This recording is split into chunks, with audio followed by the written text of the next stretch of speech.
About a year and a half ago, I was getting ready to interview a guest on a book they had written about the Book of Common Prayer. As a rule, I always read my guests' books before interviewing them, and this was no exception, but there was still one problem. I'd never actually used the Book of Common Prayer before. In reading her book about the Book of Common Prayer, I was so moved that I decided to grab myself a copy before the interview, and I haven't looked back since. If you're not familiar, the Book of Common Prayer, or BCP for short, is basically the liturgical backbone of Anglican worship. It came out of the English Reformation under Archbishop Thomas Cranmer, who wanted Christians to have worship they could pray in their own language. It wasn't just a translation of the Latin liturgy, though. Cranmer pulled the rhythms of monastic prayer life into the everyday life of believers. Morning prayer, evening prayer, beautiful ancient collects, and some he wrote on his own. Well, through all of this, he made a way for normal people to pray like monks without needing to move into a monastery. And some of those prayers, well, they've shaped the English language right alongside Shakespeare in the King James Bible. But enough history. This video isn't about the past. It's about why I love the BCP and how it gave me the spiritual structure that I so craved in my life. Aristotle once said that habits are our second nature. What we do repeatedly shapes who we become. And while many of us recognize this on like an intellectual level, we often fail to put it into practice, myself included. One of the greatest challenges in the spiritual life is the same as, well, in any other sphere of life: consistency. The unfortunate thing is consistency, well, it's just really hard to maintain in just about anything. To set ourselves up for success, then, a little bit of structure goes a long way. I mean, that's why we make Bible reading plans, create a schedule to pray, or develop a rule of life. Even then, though, it can be hard to be consistent. But if we're not consistent, well, we just won't see growth. Far too often, we start Bible reading plans, take up a new prayer rule, or try a new spiritual discipline for a time, only for it to soon fizzle out. And then, when we feel like we aren't growing, we assume the problem is with the practice, not the inconsistent practitioner, so we just decide to try a new one. For that reason, I am hesitant to tell you to take up the BCP as though it's the next golden ticket to spiritual maturity or the secret sauce to spiritual breakthrough that you've been looking for. It's not. But here's what I will say. The Book of Common Prayer offered me the structure I needed. I spent years trying out spiritual disciplines from different traditions. For a while, I was really into the Divine Mercy Chaplet. Then I tried out the Orthodox prayer book. I've dabbled in the Rosary, the Examen, Lectio Divina, and more. You name it, and I've probably tried it. But none of them stuck, at least not for a long time. And let me be clear, that's a me problem, not the fault of any of those practices. Any of those are enough to make you a saint. For me, though, praying morning and evening prayer with the BCP has stuck. And I think there's a few reasons for that. First, there is theological alignment. Some of those other practices I tried, while spiritually deep, were difficult for me to not bristle at theologically. The Orthodox prayer book, for instance, has rich and beautiful prayers. But it also makes me uncomfortable at times. Even if I could make the necessary qualifications in my head to understand the language in an Orthodox fashion, it just never felt quite right. And that makes sense. I'm not Orthodox. The BCP, on the other hand, allowed me to satisfy that desire for depth and beauty without the theological discomfort. And that lack of discomfort, well, it promotes consistency. Second is the fact that the BCP incorporates multiple disciplines. Let me explain. When it came to the Divine Mercy Chaplet, I loved it, but sometimes it left me wanting more. I needed that plus a Bible reading plan or some type of supplement. The BCP, on the other hand, it gave me a mix of prayer and intellectual stimulation. Because of that, I haven't felt the need to supplement it in the same way. When we try to change our practice, we risk our consistency. Third, and this is perhaps the most important, is the combination of structure and change that you get with the BCP. If your practice is the same exact thing every day, you might get bored and give up. If you have to reinvent it every day, then some days you'll find you just don't have the energy. And once again, that leads to inconsistency. The BCP offers a delicate balance here. When you start praying morning and evening prayer, the daily office, you'll find that some parts stay exactly the same, like the confession of sin. And that's great because you'll soon find that you're memorizing these things. Other parts give you 2 or 3 options.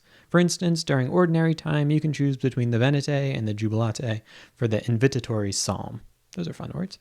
There are several instances like this where you have a couple choices, but not so many choices that it's overwhelming.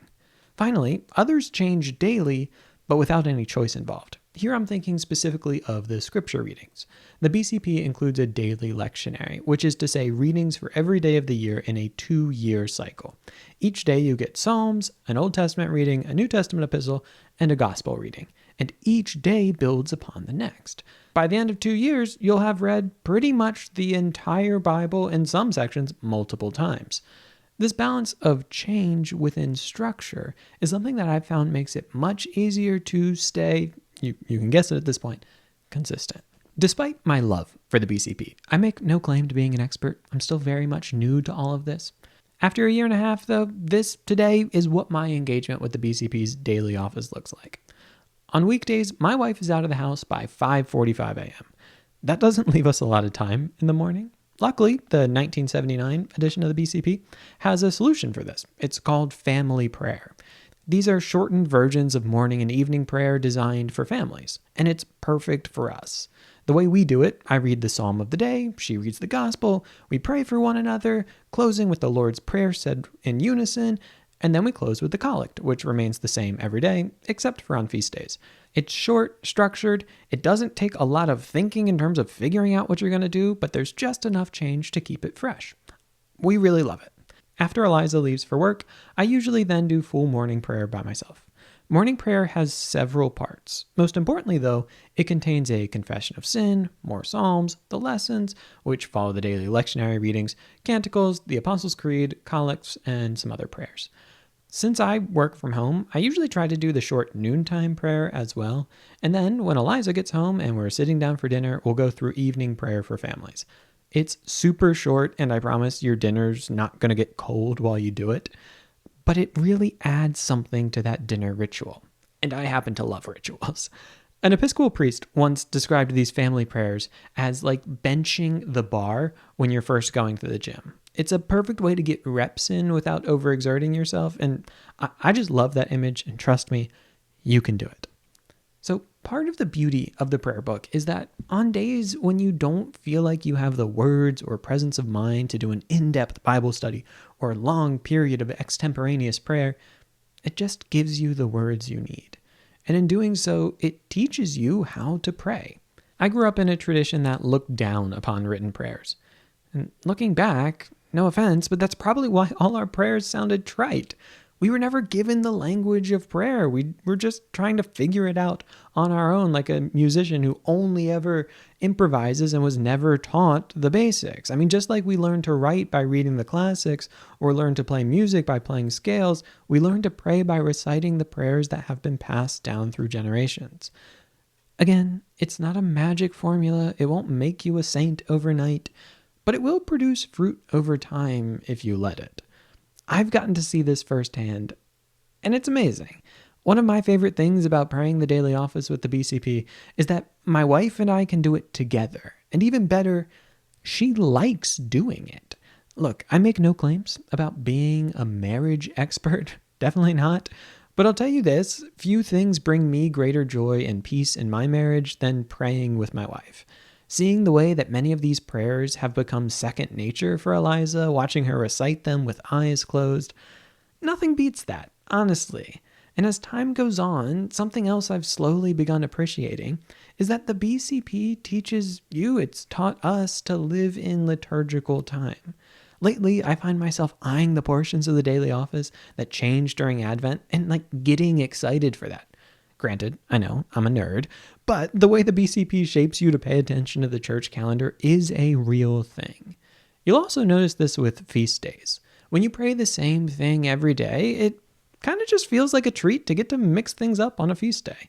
And as you become formed by this, you learn to live at the pace of the church, shaping your imagination by the wisdom of the saints. As I close, I want to cover one last thing.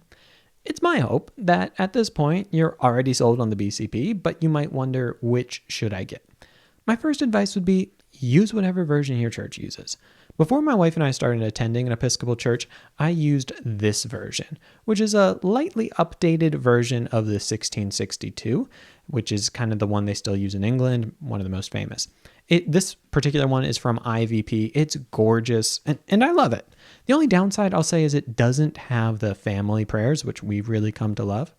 However, despite really admiring this particular edition, when we started attending our current church, I got this version. It's the 1979, which is the one used in the Episcopal Church. The language isn't quite as elevated as the 1662s, but it's still great. You also have like two options, Rite 1 and Rite 2. One's more modern, one's less modern, so you have some optionality there. But the thing that's really important to me is it's the same language I hear on Sundays at church.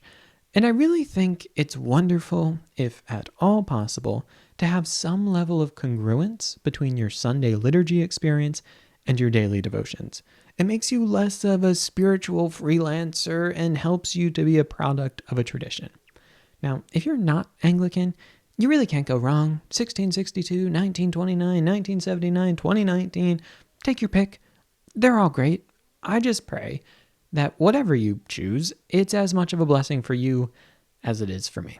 Oh, I just realized I got to the end of this script. I never put in one of those Patreon plugs that I do in all of these because I was just too excited. This has been a really fun video for me to make. But the way I'm able to make videos like this is because of my patrons. And if you want to support the channel, you can consider becoming a patron at patreon.com/gospelsimplicity. That means a lot to me. Anyway, thanks.